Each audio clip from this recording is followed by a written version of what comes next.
कौन लोग जिम्मेदार हैं? कोई नाम ये है ना, किसका? ब्लेम आता है आपके क्रिकेट चेयरमैन आते हैं, उनमें सेलेक्टर आते हैं, उनमें आपका कप्तान आता है, उनमें आपके कोचेस आते हैं.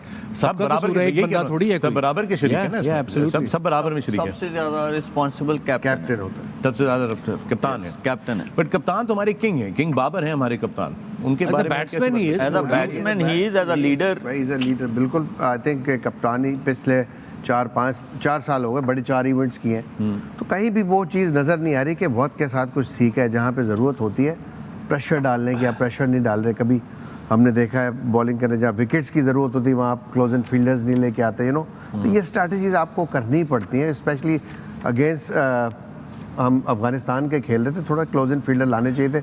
आज दोनों बड़ी पार्टनरशिप उनकी जो लगी है. 45 ओवर हो गए थे, 5 ओवर रहते थे. 2 ओवर शाहीन के, 2 ओवर हारिस रऊफ के, 1 ओवर हसन का. जी. और हमने किसको बॉलिंग दी? स्पिनर्स को दे दी. स्पिनर्स उसामा अमीर वेंट फॉर 11 रन्स. व्हाई? ये चीजें आप पूछनी तो है ना. शादाब को भी उस वक्त कराया, शादाब ने भी 10-12 रन दिए उस ओवर में. मिसबा भाई के पास बड़े अच्छे पॉइंट्स हैं, बोले ना यार. जी मिसबा प्लीज. पिछले कमरे में यार बोल के कान बंद हो गया हमारा सुन के. मिसबा प्लीज. ये वाला बंद है. No but Misbah look no disrespect to anybody. Babar Azam is a fantastic batsman. He is perhaps one of the best batsmen that we've seen in a long time come out of Pakistan. He is Pakistan's topmost batsman. उसके ऊपर बिल्कुल एक ज़रा सा भी doubt नहीं है. आज की भी उनकी परफॉर्मेंस ये बता रही है, जब पिच मुश्किल खेल रही थी या जब अफगानिस्तान के बॉलर्स मुश्किल नज़र आ रहे थे, he again went out and played a outstanding inning. So please जितने लोग देख रहे हैं, एक सेकंड के लिए भी बाबर आजम की बल्लेबाजी के ऊपर एक भी सवालिया निशान नहीं है. उनकी परफॉर्मेंस के ऊपर उनकी बैटिंग पे एक भी सवालिया निशान नहीं है. However Misbah, you been making some very very solid points about captaincy decisions, not in today's match only, but in the previous games as well. Please share. देखिए, मैं ओवरऑल सारी उस पर जो स्ट्रेटजी हमारी है, नॉर्मली हम सबसे पहले जो हम बात पिछले मैच में भी कर रहे थे कि हमें नज़र आ रहा है कि हारिस रऊफ को हम जब भी पावर प्ले का ओवर दे रहे हैं, he is low in confidence, और उसका पहला ओवर ही जा रहा है 18 या 20 रन्स का. और हम पिछले मैच के बाद भी यही बात कर रहे थे कि अगर यही सिचुएशन है तो जैसे न्यूजीलैंड करती है कि वो 8वां या 9वां ओवर सेंटनर को कराते हैं.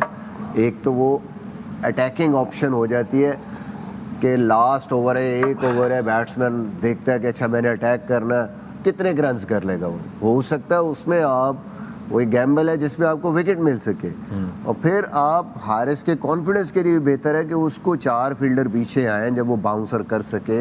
अगर उसका shot of length of side के बाहर है भी तो उसको स्वीपर मिल जाए पीछे, उसको एक कवर मिल जाए, उसका कॉन्फिडेंस वापस आ जाए, ना कि उसका पहला ओवर ही 4 चौके उसको लग जाते हैं, then he is done for the whole game. सबसे पहली मिस्टेक आज हमने उसको 2 ओवर करा दिए. He went for 17 in the first over, second over भी शायद मेडन किया उसने, फिर थर्ड ओवर में उसको रन, लेकिन वो कॉन्फिडेंस से एक टाइम उसको झटका लग गया. और हमें पता है कि गुरबाज और इब्राहिम ज़ादरान पेस को अच्छा खेलते हैं. थोड़ा सा स्पिन पे बीच में आके अगर अर्ली ऑन को विकेट बॉल होते हैं, थोड़ा सा फंसते हैं. कहीं पे भी हमने नए बॉल पे ये देखें, ये पहला ओवर ही है जिसमें ये चौके उसको पड़े और उसके बाद ये एक अनलकी हो गया, 17 हो गया, और उसका कॉन्फिडेंस लेवल एकदम जो बैक फुट पे हो जाते हैं आप एज ए बॉलर. उसके बाद फिर आप पूरे मैच में आपका वो कॉन्फिडेंस कभी भी नहीं आता. तो जस्ट वेट फॉर इट. अगर हर मैच में यही हो रहा है तो आप उसको थोड़ा सा चेंज करें. अंदर मुझे एक बात बताएं, sorry to cut you in between, उसको 10 के बाद लाना चाहिए.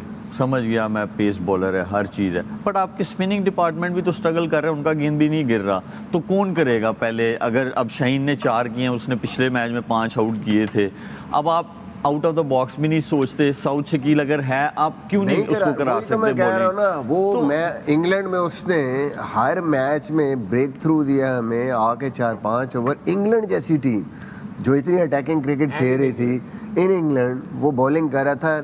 हैवंट सीन हेम बॉलिंग टुडे. 2 राइट हैंडर खेल रहे हैं, आपके लेग स्पिनर स्ट्रगल कर रहे हैं. इफ्तिखार को लाए हैं सऊद शकील, या तो आपने बॉलिंग यूज़ की. टेस्ट में एक मैच में जब डिक्लेरेशन होने वाली थी उसको ओवर करा दिया आपने, उसको 5 या 6 चौके पड़ गए, उसके बाद आप उसको गेंद ही नहीं दे रहे. भाई ये डिफरेंट सिनेरियो है. ओवर चेंजिंग की तो बात होगी.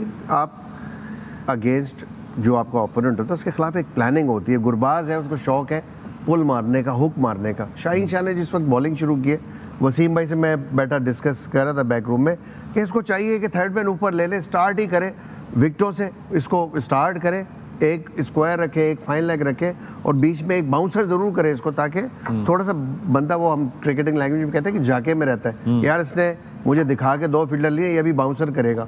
وہ باؤنسرز کے لیے اس کے پھر پیر موو نہیں ہوتے, وہاں پہ آپ رکھ کے یارکر مارتے ہیں نا اس کو, جو ان کی اسٹرینتھ ہے. آج بال نہیں گری ان سے, حارث کی بھی بال نہیں گری, حسن علی کی بھی کوئی ایسا ایسی بال نہیں گری. تو I think they were lack of planning کہ ہم نے ان کے اگینسٹ کیا کرنا.